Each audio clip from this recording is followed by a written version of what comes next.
Sebenarnya saudaraku, saya sangat cemburu ya sama anak-anak muda ini, karena saya dulu seumur mereka nggak tahu saya apa-apa mengenai Tuhan Yesus, apalagi melayani Tuhan Yesus seperti ini.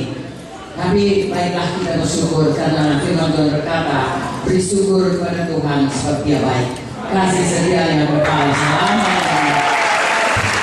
Ini yang mau saya saksikan pada malam ini, saudaraku. So, kalau orang Israel, kalau dia kumpul begini, itulah nyanyian yang terutama. Beri syukur kepada Tuhan sebab Dia baik. Tuhan Yesus itu baik, selalu baik, terlalu baik, selamanya baik. Dan kasih setianya kekal selama-lamanya. Walaupun kita tidak setia, Tuhan tetap setia. Tapi biarlah kita semua setia kepada Tuhan. Saya mau saksikan saudaraku bagaimana saya dipanggil Tuhan, kiranya nama Tuhan dipermuliakan dan juga bisa memberkati saudara. Kalau ada yang seperti saya atau tidak pun seperti saya, saudaraku, saudara punya pengharapan, punya iman. Kalau saya pun ditolong, saudara pun cuma bisa ditolong. Amin. Jadi dulu saudaraku, saya waktu masih, ya katakanlah masih sekolah, ya sampai bahkan saya tamat dokter, saya tidak tahu mengenai Yesus. Kalau istilah Pak Monte dulu namanya Tuhan Yesus itu, saya kenal presiden dengan dia. Artinya seperti Pak Jokowi sekarang. Saya tahu Pak Jokowi, ya anaknya ada 3, 2 laki-laki 1 perempuan. Kemudian ada usahanya dan lain sebagainya. Tapi saya tidak ada hubungan dengan Pak Jokowi. Beda dengan anaknya saudaraku. Anaknya ada hubungan atau orang-orang dekat dengan dia. Banyak untungnya dekat dengan dia. Amin. Apalagi dekat dengan raja segala raja. Dan yang tidak berarti menjadi sangat berarti. Karena firman Tuhan berkata, bahwasanya apa gunanya kita beroleh seluruh dunia ini kalau jiwa kita binasa? Kenapa binasa? Karena firman Tuhan berkata, semua manusia sudah berdosa.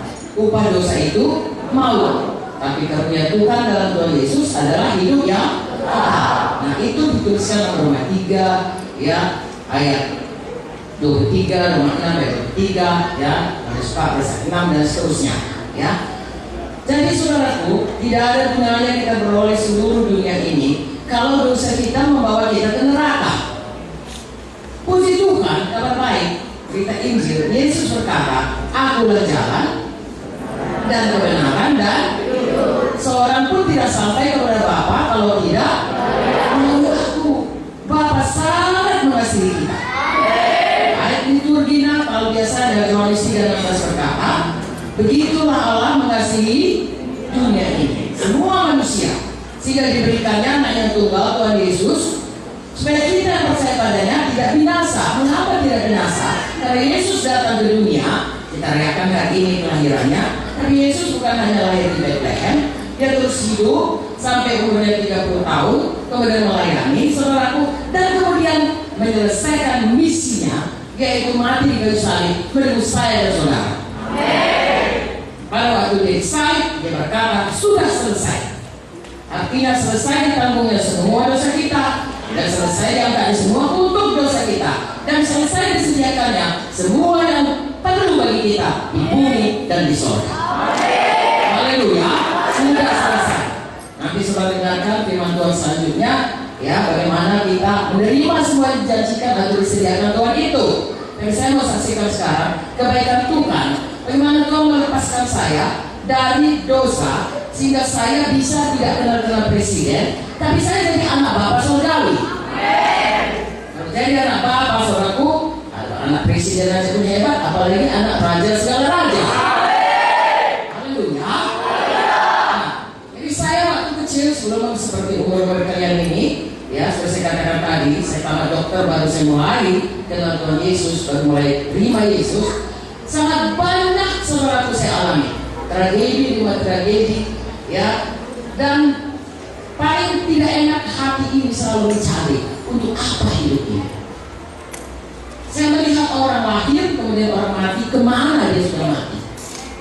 Orang baik mati, orang jahat mati. Apa bedanya itu? Orang tua saya berkata, berbuat baik sajalah kamu, kami tidak ke gereja, ataupun ke gereja saudaraku tidak sungguh-sungguh, ya. Dan kalaupun sungguh-sungguh, beberapa waktu kemudian karena ibu saya meninggal, saya sungguh-sungguh ke gereja. Tapi tetap saya tidak kenal Tuhan Yesus. Saya hanya hidup dengan acara atau upacara Kristiani. Saya bisa selalu berdoa dengan manis berkata dalam nama Yesus, aku bertobat, cuma sekali saudaraku. Ya. Tapi saya tidak yakin doa saya itu lewat enggak nilai amal. Saya tidak kenal Yesus dan saya tanda tanya, Yesus itu sebenarnya bagaimana dengan saya? Karena saya hanya ikuti acara-acara yang baik di gereja. Saya bersyukur untuk acara yang baik itu, kemenangan saya tetap untuk ada di dalam lingkungan berkristenan. Tetapi tidak memberikan jawaban bagi hidup saya. Sekali saya menonton film yang namanya The Ten Commandments, yaitu Hukum 10 versi lama. Di situ ditunjukkan bagaimana Musa itu sudah membunuh, saudara baca itu dalam buku Keluaran, saudara, sudah dibunuhnya orang Mesir itu, kemudian dikejar oleh Firaun, mau dimasukkan penjara, mau dihukum, dan dia lari saudara sampai ke tanah Midian, dan di dalam pelariannya ditunjukkan bagaimana dia melewati padang gurun, ya, terseok-seok. Saya berseru waktu nonton itu, saya ingat betul. Karena film itu diberikan kepada kami mahasiswa kedokteran tingkat 2 waktu itu untuk menontonnya di aula gedung metodis di Jalan Tua Medan. Lalu kemudian saya bilang, Tuhan, kalau aku benar-benar Tuhan, itu seperti saya itulah aku, mencari. Bagaimana rasanya tetap tidak ada pengharapan yang teguh, tidak ada damai yang teguh, selalu ada khawatir, selalu ada tanda tanya, gimana masa depanku? Tetapi puji Tuhan saudaraku, satu hari saya diajak oleh seorang teman saya, waktu itu saya sudah tamat dokter, ya, lalu saya ambil spesialis anak. Saya suka sekali dari kecil, saya suka jadi spesialis anak. Lalu kemudian itu kebaikan Tuhan, tapi saya tidak tahu waktu itu saya masuk spesialis anak. Belum pun saya tamat, sudah dikirim saya ke Jakarta karena USU waktu itu memulai program subspesialisasi. Saya dikirim ke Jakarta, ke UI, itu belajar darah anak, penyakit darah anak seperti leukemia, thalassemia. Pada waktu itu sulit untuk mengobatinya. Lalu kemudian sampai di sana, teman saya kos, saya lihat lalu dia kerja di departemen pajak saudaraku, tapi mukanya sukacita. Lalu saya tanya, kamu kerja di mana? Disebutkan satu tempat. Dan dia kemudian mengajak saya seperti ini, tapi bukan KKR Natal, KKR Paskah. Ya, kebaktian Paskah. Dia ajak saya, sampailah saya di kebaktian itu. Di situ diterangkan oleh firman Tuhan dan lekor, seperti saudara dengar yang kita tadi, mujizat terjadi.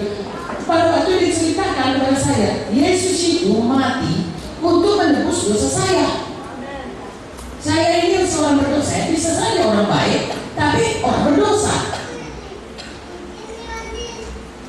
Dan dosa saya itu seperti saya katakan tadi dalam ayat 4 Roma 6:23 bahwa saya ke neraka. Tapi Yesus datang karena Bapa mengasihi kita, mengirimkan anaknya supaya dia memangkat semua dosa saya, menebus saya. Seperti dulu kalau domba untuk korban keselamatan disembelih, begitu Yesus menanggung. Sampai saya dihukum, Yesus dihukum. Sampai saya yang kena kutuk, Yesus kena kutuk, tergantung di kayu salib. Lalu korban yang menyanyi waktu saya ingat betul dari kitab rohani, semua sudah kukorbankan bagimu. Apa yang kau korban itu? Semua sudah kuserahkan bagimu. Apa yang kau serahkan padaku? Semua sudah kutanggung bagimu. Sekarang apa kau buat bagiku? Saya menangis saudaraku. Di situ terang dari Roh Kudus menerangi saya. Saya seorang berdosa. Saya perlu Yesus. Tapi saya tadi mencari-cari kemana, bagaimana, siapa, begitu terjawab malam itu. Saya duduk saudaraku di tengah saudaraku, saya nangis. Saya orangnya keras. Pada waktu ibu saya menangis, saya tidak menangis. Karena kalau saya nangis, adik saya ada dari 3 keluarga, kami semua sudah meninggal, ibu saya meninggal, tulang saya paling tua meninggal, tulang saya paling muda meninggal. Ada 14 orang kami, saya paling tua. Belum ada kami yang tamat, belum ada kami yang kawin saudaraku. Dan semua orang, saya dari daerah Langkat, berkata, hancurlah keluarga kami. Jadi kalau saya mulai menangis, maka semua adik saya pun ikut menangis. Jadi saya mengeraskan hati saya selalu keras. Tapi pada waktu ketemu Yesus, hati saya tidak bisa.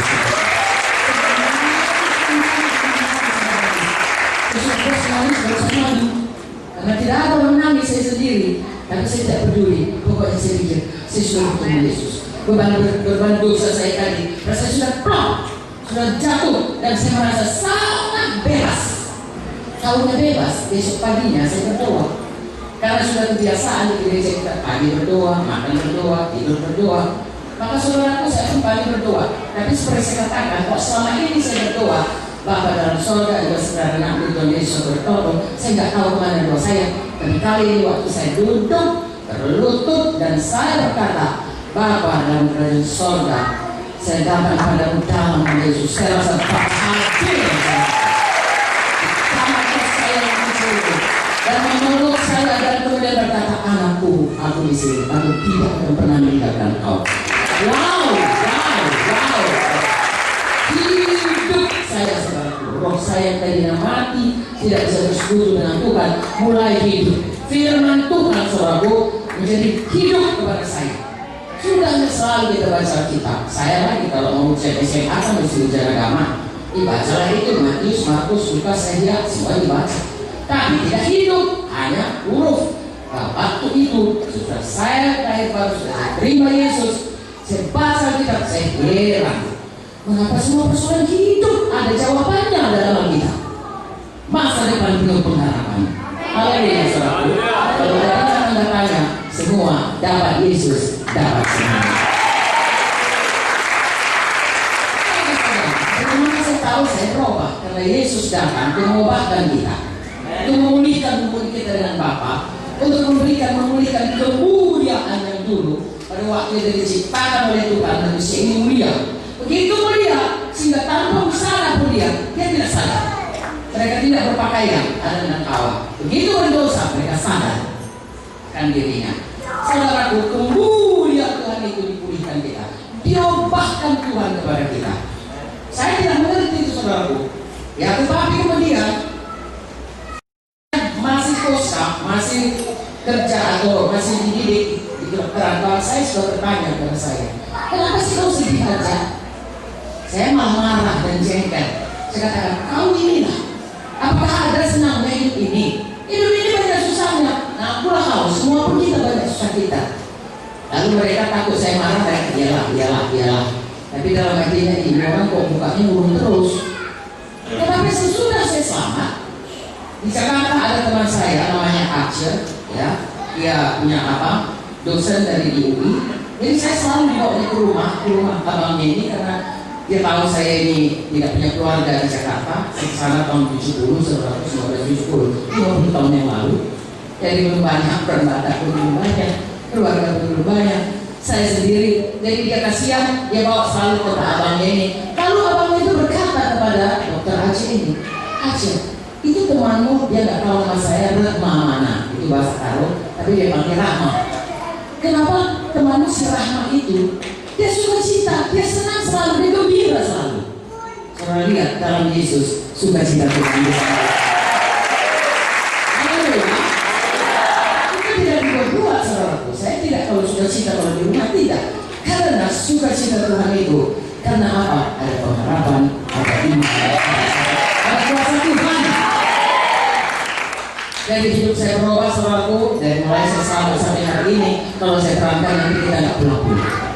Tapi biarlah saudara percaya, selama kita mengikut Tuhan, maka Tuhan akan mengubah kita terus. Itu sebabnya relakan saudara untuk terus beribadah dan dimuliakan oleh gembala siang saudara.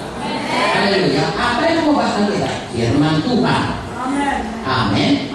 Dari membaca firman Tuhan, kita kenal jalan Tuhan.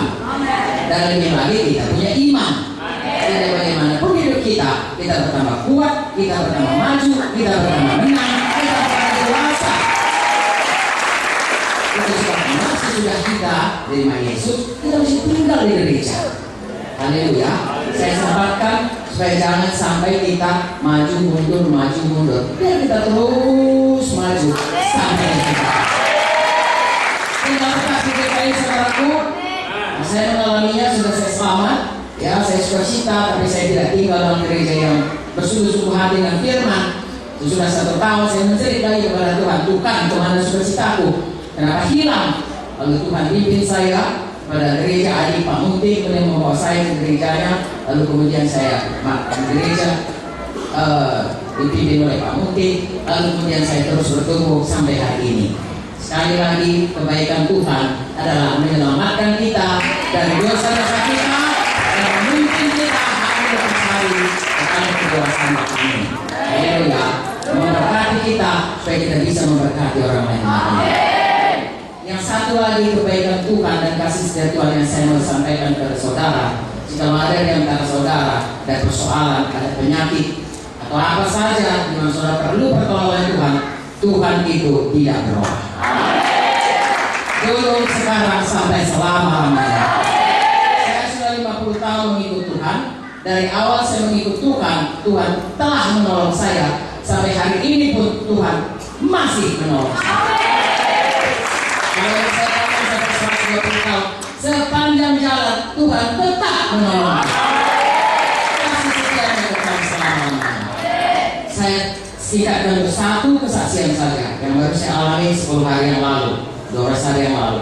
Tanggal 23 bulan November, hari Jumat, saya sibuk saudaraku mempersiapkan mau pergi ke Timor Leste. Itu salah satu negara yang sudah lepas dari Indonesia dan menjadi negara sendiri. Saudaraku, dan kita sudah punya gereja di sana. Gereja nama iman Timor Leste. Namanya Gereja Victoria da Fe de Timor Leste.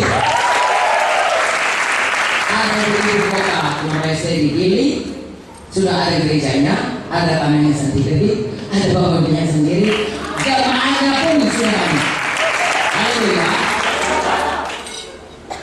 Tingkat 1 sudah selesai, mau tingkat 2, dan sebentar lagi kita akan buat di sana sekolah Alkitab.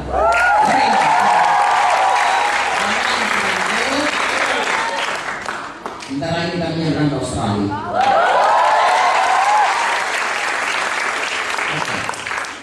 Puji Tuhan, haleluya. Jadi saya sudah bersiap ke sana karena saya sudah berjanji lama kepada hamba Tuhan di sana, Agus Sri Tonga. Dia katakan, ibu mesti menginjakkan tanah di Timor Leste, menginjakkan kaki di tanah Timor Leste. Saya katakan oke. Lalu kemudian sudah disetujui hari Senin tanggal 26 saya ke sana. Saya jatuh itu tanggal 23 sore saudaraku. Ya, karena di rumah kami biasanya tidak ada genangan air itu. Lalu karena saya begitu sibuknya kurang awas, saya terpleset, terduduk begitu. Sakitnya kira-kira saudaraku, dan saya tahu betul dari dokteran itu berbahaya bagi orang seumur saya. Nah, saya sudah 76 tahun.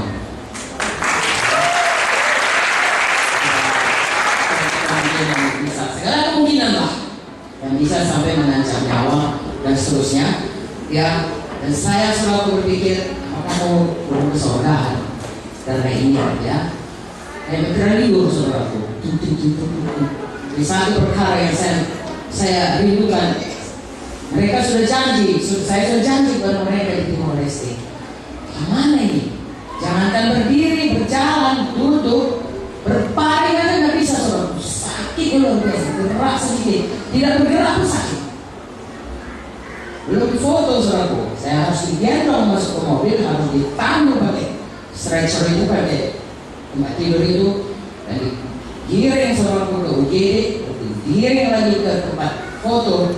Saudaraku, saya Pak Joy sama Kiki telepon saudaraku semua hamba Tuhan di seluruh Indonesia saudaraku. Pak Agus lewat di Timor Leste, yang lain semua sudah berdoa dan langsung ke ibu mesti sampai di Timor Leste. Besok ibu berjalan bangkit dan berjalan. Itulah iman GKI.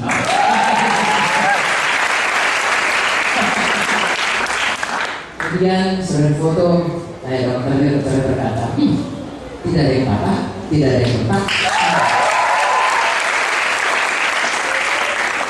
Lalu saya tanya, saya mau ke Timor Leste 2 hari lagi. Ketawa aja dia saudaraku, ya. Kita lihat aja lah katanya. Lalu saya disuruh tidur aja hari semalam seharian ini. Saya tidur seharian sampai besok nggak bisa bergerak, tidak bisa betul-betul bergerak. Tapi Tapi waktu dokternya datang saudaraku, ya saya bertindak saudaraku. Coba duduk. Harus saya duduk. Dari begitu sakit, hilang sakitnya. Saya duduk. Coba diri. Ya tahu saya sudah lama tidur, lebih sehari nanti pasti koyong. Tutup matanya. Coba berdiri. Berdiri saudaraku sampai kos kakinya pakai saya. Dokternya sendiri buka kos kaki saya saudara. Saking dia pun girangnya lah ya. Kalau saya berdiri saudaraku, lepaskan dia katakan. Dilepaskan saya bisa berdiri, tidak jatuh tidak apa-apa. Saya pengen bisa masuk. Coba jalan dia katakan. Saya jalan saudaraku. Dari kaki saya berdiri, saya jalan. Kalau dari situ terus saya ada sofa. Boleh pilih mau duduk di mana? Saya pilih duduk saudaraku. Saya duduk, dia katakan, sudah. Tidak perlu lagi pakai korset, tidak perlu lagi jaga kaki saudaraku ya. Tidak lagi saudara. Belajar latihan. Saya mau ke Timor Leste. Saya katakan, ya, oke lah. Tadi pakai kursi roda kalau di bandara. Saya pikir-pikir puji Tuhan. Pokoknya saya sudah bisa ke Timor Leste, tidak bisa. Saya pikir kalau hanya pakai kursi, walaupun sebenarnya saya tidak suka pakai kursi roda itu saudaraku, tapi dia saya patuhi. Tapi tahu kan saudara, itu adalah hal mustahil. Dari tidur, sakit, tidak tertahankan, lalu tiba-tiba duduk, berdiri, berjalan,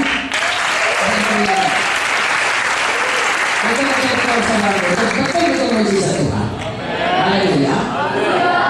Tapi dokternya saudaraku tidak tahu lagi apa mau dibilangnya saudaraku. Oh dia bilang, jangan jatuh lagi ya, jangan jatuh lagi. Ya enggak, saya mau jatuh lagi saudaraku. Lalu saudaraku, walaupun begitu hari minggunya saudaraku saya belum terkorban ya, siapkan diri. Tapi hari Senin saya sudah tidur terbang ke Timor Leste. Saya bisa berdiri seperti ini, menyadari jemaat-jemaatnya menangis, semuanya suka cinta sholat sore. Dan mereka berdoa bisa supaya saya bisa sampai ke Timor Leste. Jadi saya tahu yang paling banyak berdoa, yang paling betul doanya selalu ada doa Tuhan Yesus di sorga. Apa maksudnya ini saudaraku? Firman Tuhan berkata, tidak ada yang mustahil bagi kita. Tetapi yang lebih lagi satu baiknya, tidak ada yang mustahil bagi kita yang percaya. Mari percaya, hari ini apapun persoalan saudara, Kristus jawab dalam hidup saudara. Tidak ada yang mustahil. Soal rohani, soal jiwani, soal emosi, yang hubungan kita, soal badani, soal materi, Kristus jawabkan. Yesus dapat semuanya. Terutama saudara yang sakit, hari ini terima kesembuhan saudara. Yesus sudah berbilur-bilur dicambuk saudaraku. Pada waktu dia mau disalib, bilur itu gunanya menebus semua penyakit kita. Firman Tuhan berkata, oleh bilur-bilurnya kamu sudah sudah disediakannya 2000 tahun yang lalu. Terima dan saudara dengar firman Tuhan dengan sungguh-sungguh. Nah firman Tuhan itu akan membuat iman saudara tumbuh. Seperti waktu saya selama itu, saya sudahnya baca kitab, tetapi pada waktu firman Tuhan itu disampaikan, saya sungguh-sungguh memperhatikannya. Roh Kudus bisa membuat firman Tuhan itu hidup dalam hati kita menjadi iman, dan iman itu memberikan kuasa Tuhan. Ya, untuk keselamatan saudara, untuk kesembuhan saudara, untuk kebebasan saudara, untuk semua persoalan kita, Yesus bisa menolong kita. Percayakah saudara kepada Tuhan Yesus? Sudahkah saudara Tuhan Yesus mengampuni dosa kita dan memberkati kita? Siapa yang mau percaya sama Tuhan Yesus, angkat tangannya. Jangan turunkan, sama-sama kita berseru karena Tuhan berkata, siapa yang berseru akan diselamatkan. Katakan, Tuhan Yesus, saya percaya Engkau telah datang ke dunia menebus dosa saya. Saya terima Engkau Tuhan dan juru selamatku. Ampuni saya Tuhan, sucikan semua dosaku dengan darah Yesus.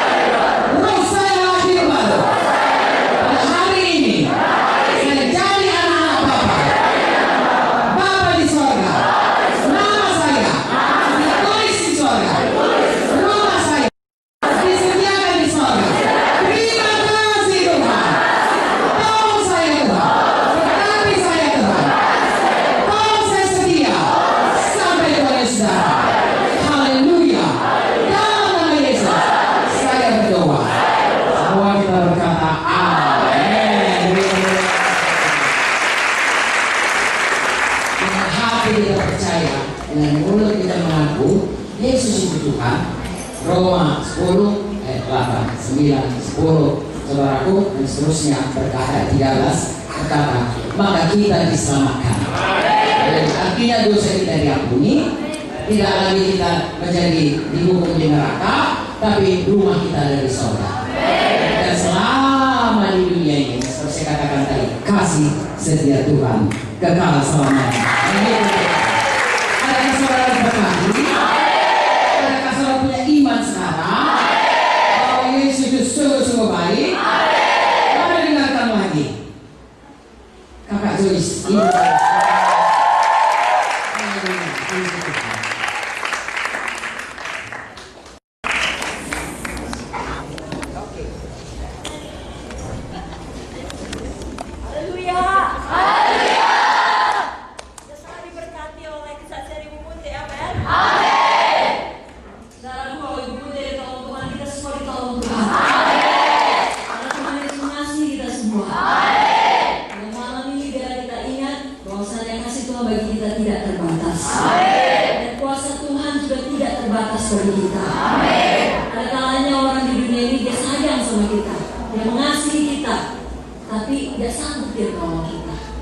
Kuasanya terbatas.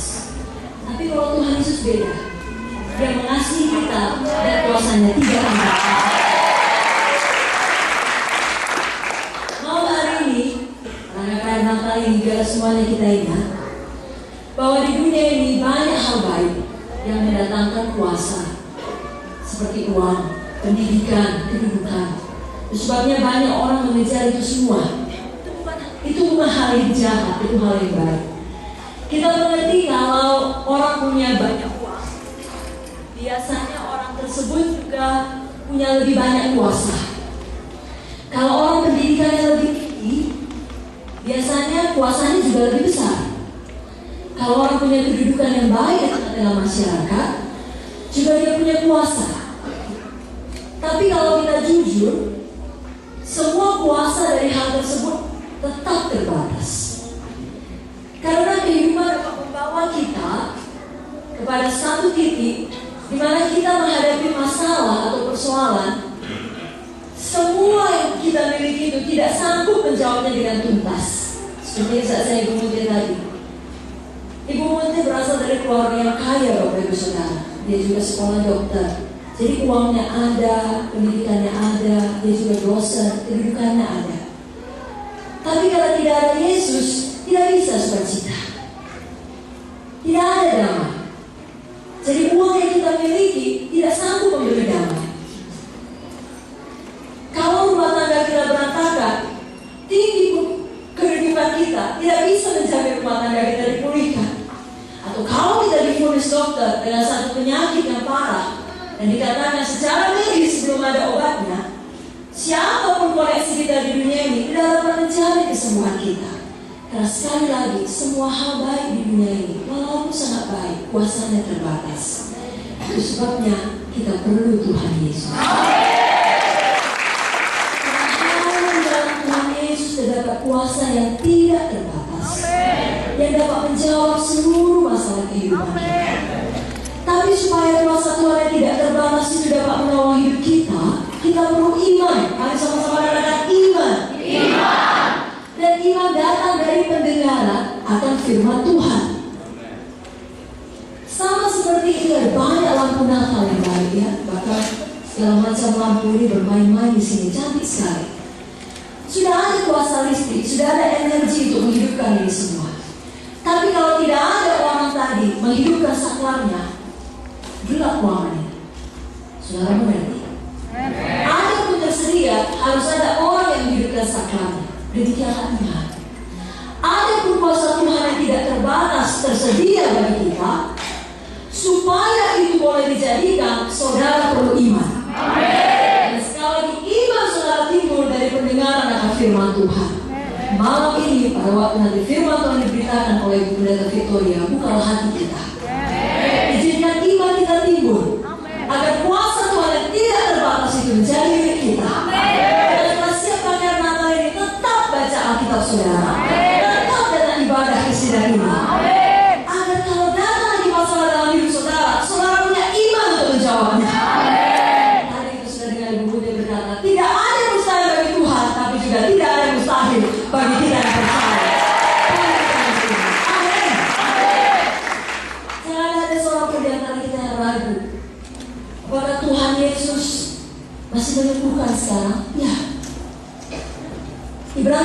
ayat 8 mengatakan Yesus Kristus tetap sama dulu, kemarin, hari ini, dan sampai selama-lamanya. Jadi kalau dulu dia menyembuhkan, hari ini pun dia menyembuhkan. Dan saudara yang sakit ini malah mujizat saudara. Izinkan saya berbagi satu kisah dari buku Yohanes 11. Kalau nanti Bapak Ibu Saudara mungkin pulang dapat membaca kisahnya dengan lengkap, saya mau ceritakan saja. Dalam Yohanes 11 itu ada kisah mengenai seorang bernama Lazarus. Mungkin banyak yang sudah tahu kisah Lazarus ya. Suatu hari Lazarus ini sakit keras, bukan sakit biasa, bukan sakit pusing-pusing atau hacim, bukan. Mirip ya, tapi sakit keras yang bisa membahayakan nyawanya. Itu sebabnya dua orang saudarinya namanya Maria dan Marta sangat prihatin. Lalu mereka mengirim berita kepada Tuhan Yesus yang hidup pada zaman itu dan berkata, Tuhan Yesus, cepat datang ke Betania, ke kota kami. Orang yang kau kasihi Lazarus sedang sakit keras. Tapi kalau baca baik-baik dalam Yohanes 11, Tuhan Yesus justru tinggal lebih lama 2 hari di kota di mana dia berada.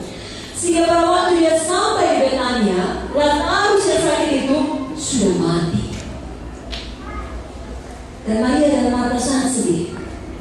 Mereka berpikir, kenapa Tuhan Yesus lama datang? Kalau saja lebih cepat mungkin Lazarus tidak perlu mati. Bagaimana mereka tidak bersedih kalau saudara pun kehilangan anggota keluarga yang saudara kasihi, mereka meninggal dunia? Semua kita sedih, amin.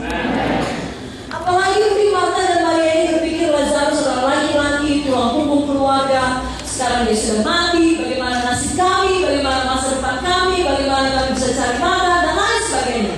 Banyak pikirannya. Dan terutama dalam pikiran Marta dan Maria, sudah terlambat. Saudaraku, perkataan sudah terlambat tidak ada kita yang suka. Karena kalau dikatakan sudah terlambat, artinya tidak ada kesempatan kedua. Artinya tidak ada lagi pengharapan. Malam ini berita baik. Berita Injil selalu berita baik. Apakah berita baiknya? Di dalam Yesus selalu ada kesempatan kedua. Di dalam Yesus selalu ada pengharapan. Di dalam Yesus belum terlambat.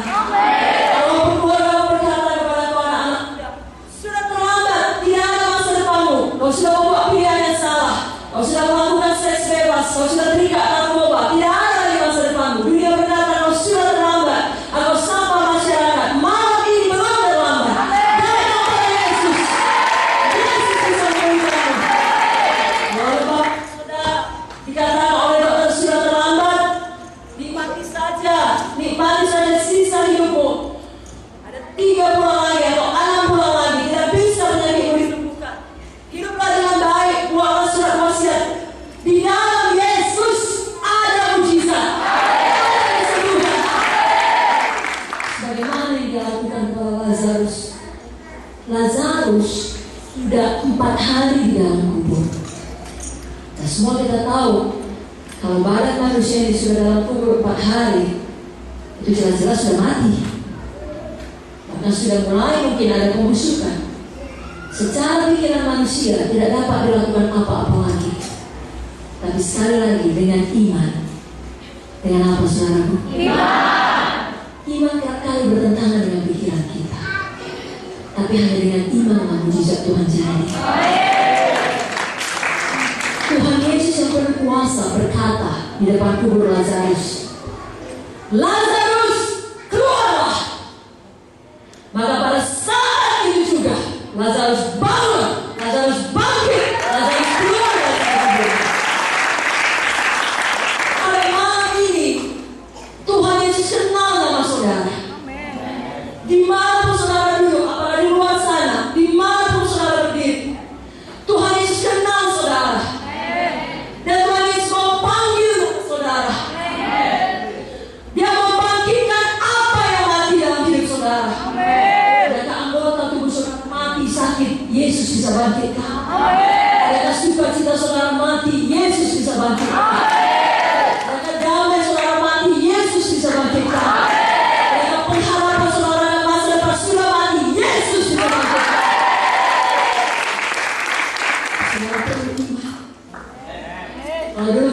seperti sering bercerita, dalam satu kamar kita ini punya 5 indera. Dalam satu kamar lampunya mati semua.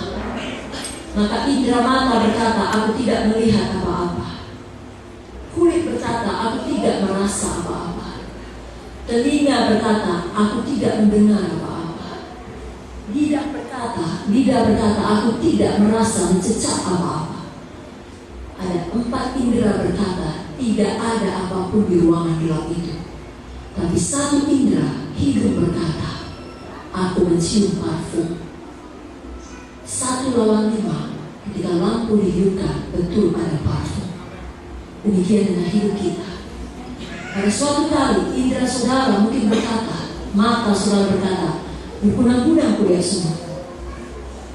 Kulit berkata, meriang, panas. Telinga berkata, mendenging suara ini. Lidah berkata, pahit kurasa, tidak selera makan. Maka hidung berkata, mampat, aku tidak bisa bernapas dengan baik. Lalu seluruh pikiran ini berdasarkan indera berkata, aku sakit, aku demam, aku flu. Tapi ada satu indera supernatural namanya iman. Iman berkata, oleh biru-biru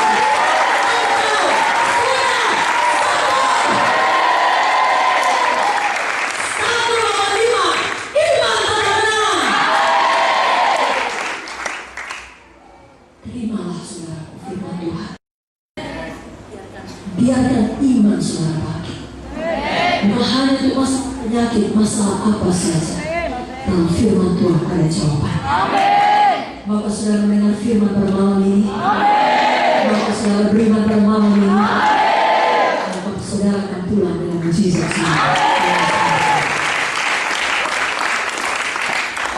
Mari kita dengarkan firman Ibu Pendeta Victoria. Kepada Tuhan Yesus, dan berterima kasih juga kepada Bapak Ibu Gembala segala saudara yang ditemani. Haleluya. Berikan kemuliaan bagi nama Yesus. Sejak saya masuk di tempat ini, saya bersyukur kepada Tuhan. Ini satu tempat yang baik. Gereja yang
adalah hamba dosa.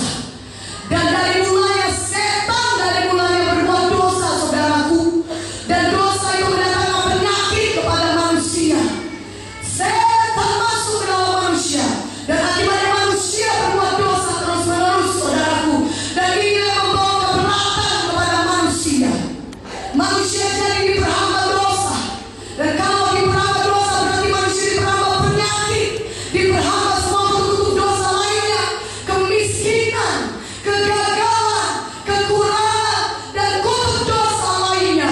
Tetapi malam hari ini Yesus berkata kepada kita, jika Dia memerdekakan kita, maka kita akan benar-benar merdeka.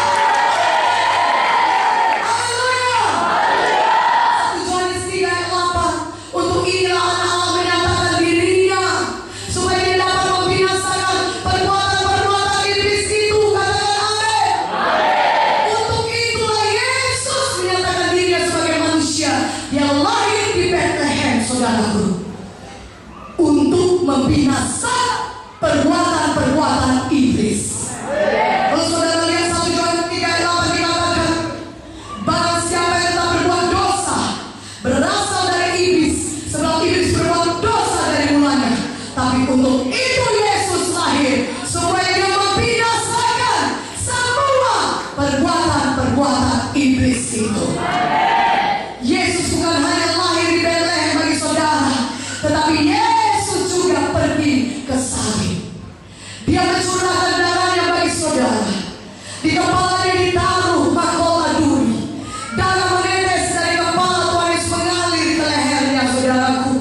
Dan di tangan Tuhan Yesus dipaku satu paku yang besar, dan di kakinya juga dipaku di kayu salib. Tuhan Yesus tergantung antara langit dan bumi. Dan dari tubuh Yesus mengalir darah yang kudus.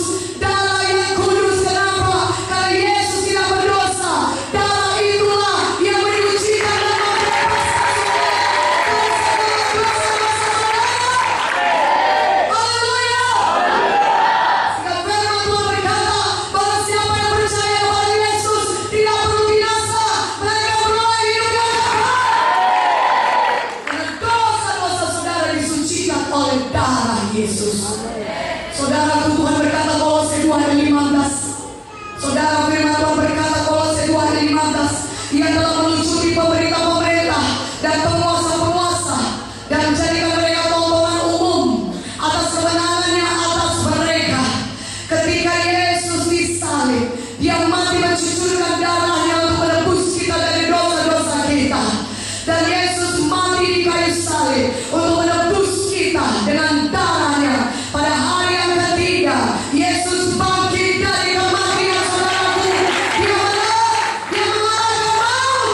Setan tidak berkuasa lagi. Kuasa maut sudah tidak ada lagi. Kenapa? Karena Yesus sudah menang. Karena Yesus sudah menang. Dia bangkit dari kematian. Dia bukan hanya lahir di Bethlehem, tapi Dia pergi ke salib, dan Dia mati, dan Dia bangkit bagi kita. Kemenangan Yesus adalah kemenangan kita juga. Yesus melakukannya bagi kita, bukan untuk dirinya, karena Dia tidak berdosa. Yesus tidak perlu disalib karena dosanya, karena Dia kudus, Dia tidak berdosa. Tapi Yesus pergi ke salib, Dia melakukannya bagi kita. Dia ganti kita, supaya oleh kematiannya di kayu salib, kita yang percaya kepada Yesus, kita diampuni dari segala dosa-dosa kita. Katakan amin. Yesus telah menang. Dan kemenangan Yesus adalah kemenangan saudara juga. Tuhan Yesus sudah mengalahkan dosa untuk kita, saudara. Tuhan Yesus sudah melucuti setan untuk kita. Setan tidak punya kuasa lagi, karena Yesus sudah bangkit dari maut. Apakah sekarang saudara masih mau diperhamba oleh dosa lagi? Apakah ada di antara saudara yang masih mau diperhamba oleh penyakit lagi? Apakah masih ada saudara yang mau diperhamba oleh ikatan-ikatan dosa dan roba judi dan lain-lain? Mari katakan tidak dengan lebih keras. Apakah ada saudara yang masih mau miskin atau gagal lagi? Saudara tidak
Yesus sebagai Tuhan dan Juru Selamat pribadi saudara. Saudara yang terkasih dalam nama Yesus, bagaimana kita bisa diselamatkan? Artinya dibebaskan daripada segala dosa dan ikatan-ikatan dosa saudara. Maukah saudara diselamatkan? Yang mau katakan amin. Sehingga saudara tidak perlu lagi dihukum oleh karena dosa-dosa saudara, karena upah dosa adalah maut, tapi saudara bisa bebas daripada maut. Haleluya. Firman Tuhan jawabannya Roma 10 ayat 9 sampai 10. Siapa yang mengaku dengan mulutnya bahwa Yesus adalah Tuhan dan percaya dalam hatinya bahwa Allah telah membangkitkan Yesus dari antara orang mati, maka dia akan diselamatkan. Karena dengan hati orang percaya dan dibenarkan, dan dengan mulut orang mengaku dan diselamatkan. Jadi kalau saudara mau menerima keselamatan, saudaraku, yang pertama lebih dahulu saudara harus percaya kepada Tuhan Yesus. Dan setelah saudara percaya dalam hati saudara, saudara harus mengaku dengan mulut saudara bahwa Yesus adalah Tuhan. Saudara ibu yang terkasih, maka firman Tuhan berkata, saudara akan diselamatkan. Itulah sebabnya kita mengadakan altar call. Kita memanggil jiwa-jiwa datang ke depan supaya mereka bisa mengaku Yesus sebagai Tuhan dan Juru Selamat pribadi mereka. Katakan amin. Jadi saudara percaya terlebih dahulu dalam hati saudara, dan saudara harus mengaku, harus mengucapkannya dengan mulut saudara. Maka ketika saudara lakukan itu, saudara diselamatkan, dibebaskan daripada semua dosa dan kutuk dosa. Katakan amin. Haleluya. Bagaimana dengan kesembuhan? Saudara katakan demikian. Bagaimana saya bisa dibebaskan daripada penyakit? Bagaimana saya bisa menerima kesembuhan saya? Dan saya berkata kepada saudara, maukah saudara disembuhkan? Saudara berkata, tentu saja. Untuk itulah saya datang ke KKR ini, saudara katakan. Dan caranya menerima kesembuhan saudara adalah sama seperti saudara menerima keselamatan jiwa saudara. Percaya Yesus itu adalah penyembuh. Saudara percaya firman Tuhan yang berkata, oleh bilur-bilur Yesus saudara sudah sembuh. Dan setelah saudara percaya, saudara mengaku dengan mulut saudara, saudara percaya dengan mulut saudara, saudara berkata, saya percaya oleh bilur Yesus saya sudah sembuh. Saya percaya Yesus adalah Jehovah Rafa, Tuhan yang menyembuhkan saya. Haleluya. Saudaraku, dari sebuah cerita kesembuhan, kasus kesembuhan yang dilayani oleh Tuhan Yesus, maka saudara akan lihat di situ orang-orang mengalami mujizat kesembuhan, dan Tuhan Yesus mengadakan mujizat dalam hidup mereka. Tapi Tuhan Yesus tidak mengadakan mujizat kesembuhan sebelum Tuhan melihat iman mereka. Tuhan Yesus tidak menyembuhkan mereka sebelum Tuhan Yesus melihat pengakuan iman mereka atau tindakan iman mereka. Saudara berkata, kalau saya mau disembuhkan, tolonglah saya, doakanlah saya. Tapi saya tidak punya iman, saya sendiri tidak punya iman. Saudara berkata, saudara, bisakah saudara disembuhkan?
Markus 5 ayat 25 sampai 28. Katakan amin. Dia sekolah di depan seorang perempuan sakit 12 tahun pendarahan. Dan dia sudah berkeliling saudara kemana-mana mencari kesembuhan. 12 tahun tidak berhenti-berhenti sakit pendarahan. Kalau di dalam dunia zaman sekarang itu mungkin saudara ada penyakit yang parah, penyakit kanker saudaraku. Dan dia pergi ke sana kemari mencoba menyembuhkan saudara, disembuhkan. Dia menghabiskan uangnya saudaraku untuk bisa diobati. Dia sudah pergi ke berbagai tabib, tapi tidak ada hasilnya. Malah keadaannya semakin memburuk. Uangnya sudah habis, keadaannya makin parah. Tetapi ayat 27, saudara perhatikan Markus 5:27. Perempuan ini dia sudah mendengar berita-berita tentang Yesus. Maka di tengah-tengah orang banyak itu yang mendekati Yesus dari belakang dan yang menjamah jubahnya. Sebab katanya, asal ku jamah saja jubahnya, aku pasti sembuh. Perempuan ini mengucapkannya dengan mulutnya. Dia menindakkan imannya. Pada saat itu dia belum sembuh. Dia belum merasakan kesembuhan apapun. Dia masih lemah. Oleh karena sakitnya itu dia lemah. Dan saudara bisa bayangkan perempuan pada zaman itu, apabila menderita penyakit seperti itu, maka dia tidak diterima di masyarakat. Kalau dia masuk dalam kumpulan masyarakat banyak, dia harus berteriak najis. Saudara bisa bayangkan orang banyak akan menghalau dia, orang banyak akan menyuruh dia pergi. Tetapi dia tidak menyerah, karena dia punya iman. Dia berkata, asal ku jamah saja jubah Yesus, aku pasti sembuh. Maka dia bergerak, dia berjalan, dia mendekati Yesus, dan dia terus-menerus berkata, terjemahan aslinya, dia terus-menerus berkata, asal ku jamah saja jubahnya, aku pasti sembuh. Perempuan itu belum sembuh, saudara. Secara badani dia masih merasakan sakit, dia masih merasakan kelemahan di tubuhnya, tapi dia sudah ucapkan kesembuhannya. Katakan amin. Dia belum merasakan apa-apa, tapi dia sudah mengakui kesembuhannya. Saudaraku, kalau saudara mau melihat mukjizat Tuhan terjadi dalam hidup saudara, saudara harus terlebih dahulu akui iman saudara. Ucapkan iman saudara. Perkatakan firman Tuhan.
ibadah mereka.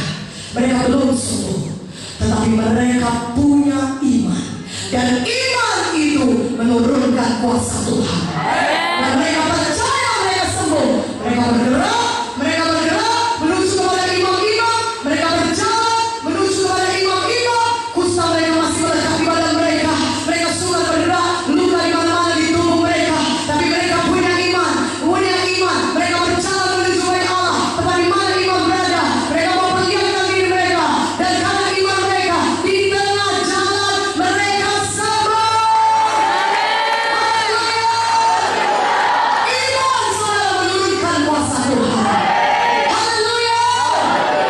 Saudaraku yang terkasih dalam nama Yesus, pada saat ini juga saudara yang sakit atau saudara yang menderita, apapun penderitaan dalam hidup saudara yang butuh mujizat Tuhan, sekarang ini juga di tempat duduk saudara, tanpa didoakan, saudara bisa mempraktekkan iman saudara. Mulai saudara mengucapkannya oleh firman Yesus, saya percaya saya sembuh. Oleh firman Yesus, saya percaya malam ini saya menerima mujizat Tuhan.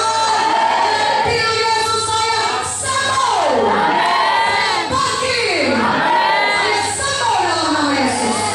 Saudaraku, saudara sendiri bisa berdoa kepada Tuhan Yesus. Dan saudara praktekkan firman Tuhan ini. Saudara ucapkan pengakuan iman saudara. Dan nanti saudara berpindah, saudara mulai berdiri. Kalau saudara di kursi roda, bangkit, bangun berdiri, sembuh. Haleluya.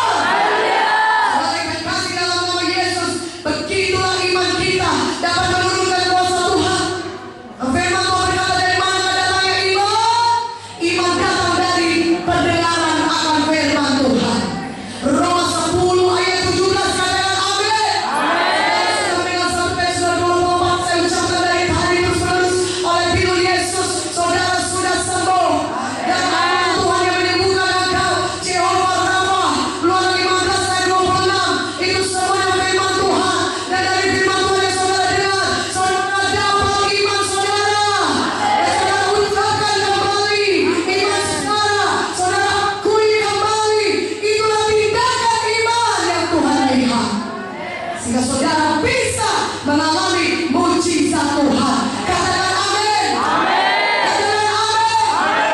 Haleluya. Saudara, semua janji Tuhan adalah ya dan amin. Banyak janji-janji Tuhan di dalam firman Tuhan. Mari kita mulai melakukan pengakuan iman. Mari ketika kita berkata, Yesus Kristus Tuhan kita tetap sama, tidak berubah. Haleluya. Pada hari ini, malam ini, terima mujizat saudara. Dimulai daripada mujizat keselamatan dan mujizat lainnya, saudara boleh terima pada malam hari ini. Kita percaya kepada Yesus, kita mengakui Tuhan Yesus dan mengucapkannya dengan mulut kita.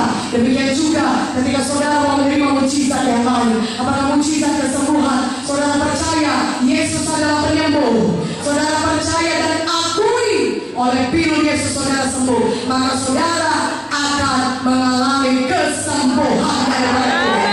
Haleluya.